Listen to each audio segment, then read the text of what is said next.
Well, hey everyone, welcome back. My name is Scott, and this is my good friend Nathan. And I don't know, we must be around 115 videos. We are. We have had quite a run. Like a year and a half? Yeah. Since at least last year, January, I thought it was, because we were still in the COVID, that kind of COVID lockdown mode. So. And I remember when you called me and you said, I think we should do these, read books and bend them towards recovery. And I thought, because I've not done anything like that before. Yeah. And I didn't know how it was going to go, but I'm glad you kept going. You were persistent. That's right. Well, the idea behind it was any kind of connection we can make to our CR community, our CR family, we should attempt, and it's a way to at least feel like you're having a conversation with the two of us in the room. It's not, it's not just a sermon. It's not it's not a monologue, but you can feel like you're in the room with us. Yeah. And that's what it was, so. Yeah, so you are in your fourth year, I believe we said. 4 years of music at Celebrate Recovery. That's amazing. I at the time I was just trying to jump in because naturally I wanted to do some music because I'm gifted that way with, and the guy who was leading was playing the piano, and so I thought, let me just jump in here or there, and then he was leaving all of a sudden. But I really grew to love Celebrate Recovery so much. It's such a family style space. In fact, I was really glad we moved it to the hub as well. It's just a smaller, it feels more homey, and things like that. So it has been absolutely great to do worship. In fact, I know that this year is the only year that I was ever up on Sunday, this stage, for singing. I mean, I've preached over the years here and there, but it's only been, I think, the end of February or March. I think maybe it was March. So it's only been a very short span of time that I was singing up on stage. And I keep telling people I prioritized the worship that I was doing for Celebrate Recovery.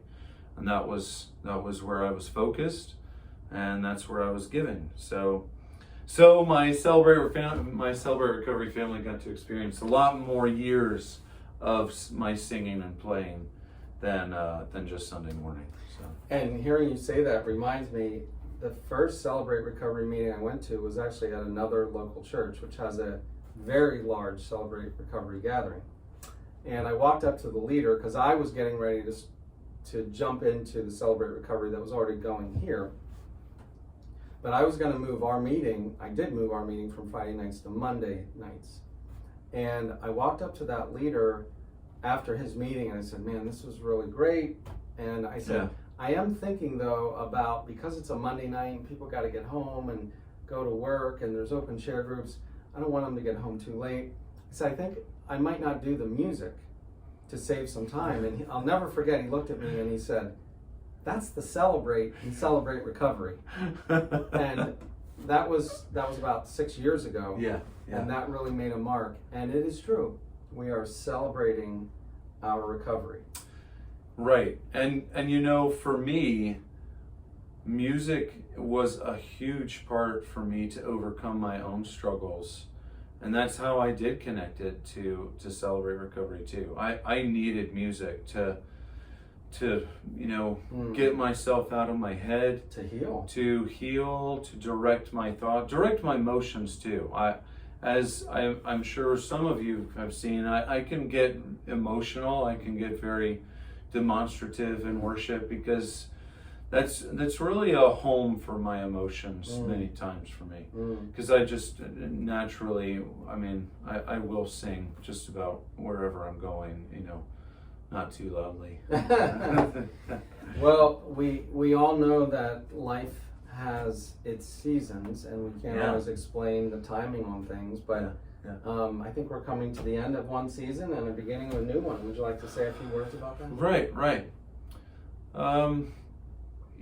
As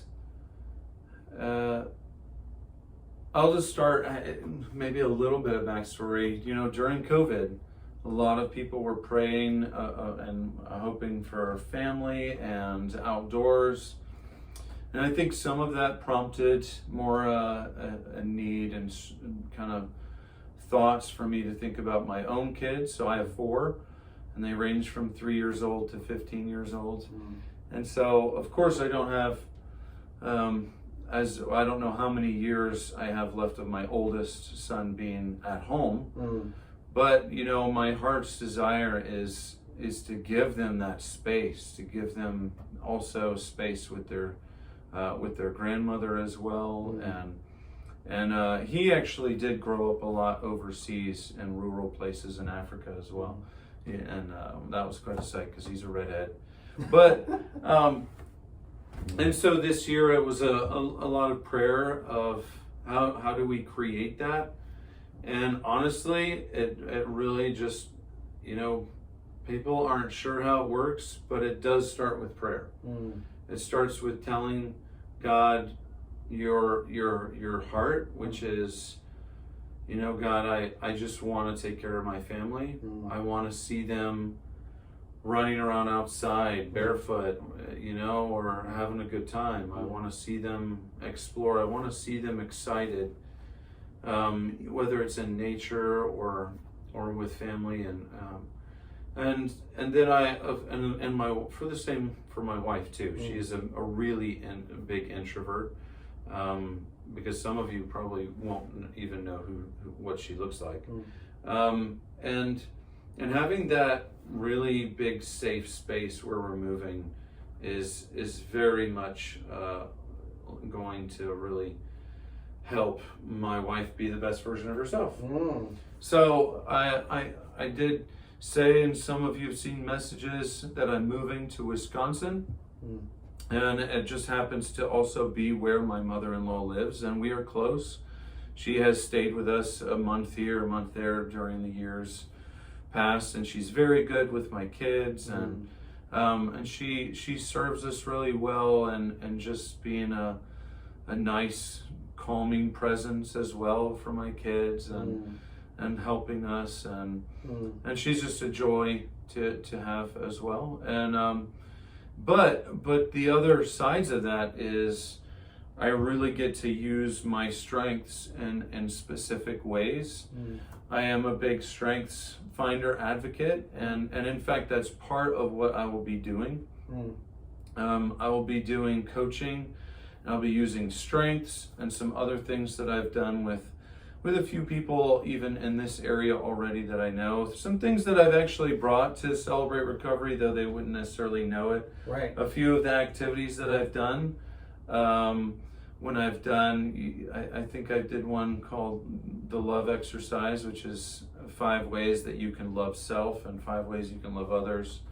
Those are the kind of things that that trying to build into a coaching model, not just for individuals, for businesses as well, because, you know, people really want a safe place to work in. They want a place where there's not going to be backstabbing. They want a place where they feel like they're not going to have to fight or be stressed out or anxious. You know, these days people want a culture that's really, in my opinion, centered around godly character. And that's a big part of what our team, the business that I help co-found, do moving forward. And at the same time, though, I get to lead a spiritual community.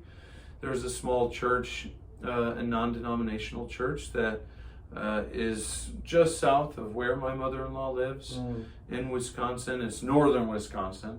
So it's a rural place, but that means that I get to use my preaching, teaching skills as well, and of course here and there I will always be doing music, because that's just that's just like another arm to me. However, I want to be able to use that in the community. As some of you were at Soulshine, I'll try and use that kind of model to meet new people that I would never have a chance to cross paths with. And so I really try to focus on where where each strength will be used best to grow community, Mm. to grow people, to grow myself as well. And I'm just really thankful, actually, that throughout the prayer time, from start to finish, there was just little things that you notice along the way that really is from God. You know, that really is kind of not a signpost, but maybe a marker that says keep walking this way and keep going. And you know, I think of Celebrate Recovery being one of the few places where you say forever family. Yeah.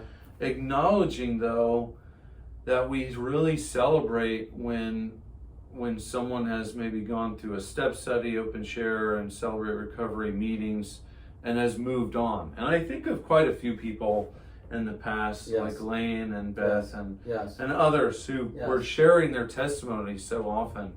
And they're not coming to our Celebrate Recovery meetings on Mondays, but we know it's also a good thing because we celebrate how healthy they are now and where they've moved on into their life. And so for myself, I'm moving on too. And it's been such a gift because most of you may not have known, we landed from Africa, actually the Middle East. We stopped over to, we stayed with my parents and kind of took a break from the missions years of traveling. And then we landed here for my first job in the States. So this was my first job moving back from a lot of missions in Africa and the Middle East. And so, you know, I was really thankful to have relationships like Scott and others, and so many that frankly I've tried to see these last few weeks and just connect with and invite them to Wisconsin too, because there's great fishing and great outdoors up there as well, and as well letting them know that sometimes I'll be back here and there because I do have strong relationships here. And there's you know, it's not often, but here and there I'll be able to make a trip back in and see people and have actually, of course, the business contacts and business networks and clients that I actually have in the area as well. So that kind of brings me back in too. So, well, you have been a tremendous blessing, and I said this last night because we announced this live. Many of you heard at Celebrate Recovery, but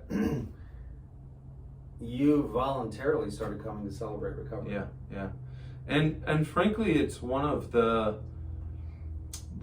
most consistent communities that I've had being a part of the church. You know, because I'm not over men's Bible studies or things like that, and so Celebrate Recovery truly has been my group that I've been a part of, and I've loved it every time. You know, every time we get to the new year and the next the same 26 lessons, it's still good. It's still good. So. Well, I and we can't thank you enough for all you've done. Yeah. And you've got us. I want you to know, Nathan, out of his integrity, has a series of other individuals and bands, perhaps, that will continue to lead worship for us. Yeah, I've encouraged different people to kind of, I tried to multiply myself, so it won't be consistent like the same person every week, but there's some great worship leaders that will come down, and some new worship leaders, like Bob. I'll give a shout out. He's going to step into that. And I just look forward to hearing, you know, how things are going to go and how you know, more testimonies from our own people too. That's right. So, yeah. So thank you. Yeah. It is bittersweet, but I'm very excited for you and your family. Yeah. Well, thank you. You know, your friendship has meant a lot, and it's been such a, you know, like God says in Scripture, it's just very grounding, the relationships we have, and they're the most precious things in life too. And if you don't have someone like the friendship that Scott and I have, then it's definitely something to look for when you're going to Celebrate Recovery and healing, how you're growing in your relationships too. So yeah. All right. Well, there you go. Yeah. Thank you again. Yeah. We pray God's very best for you. Yeah. And we look forward to hearing the good things that God will do through you in the future, as He has done through you here. Thank you for joining us for all these videos. I guess we can say this is the last one. All right, guys. I hope you considered a job well done. Yeah. They'll continue to be available, of course, on YouTube. Yeah. And if you're in the area, keep coming back. If you're in Wisconsin, keep going there. I love you. Blessings and all the best.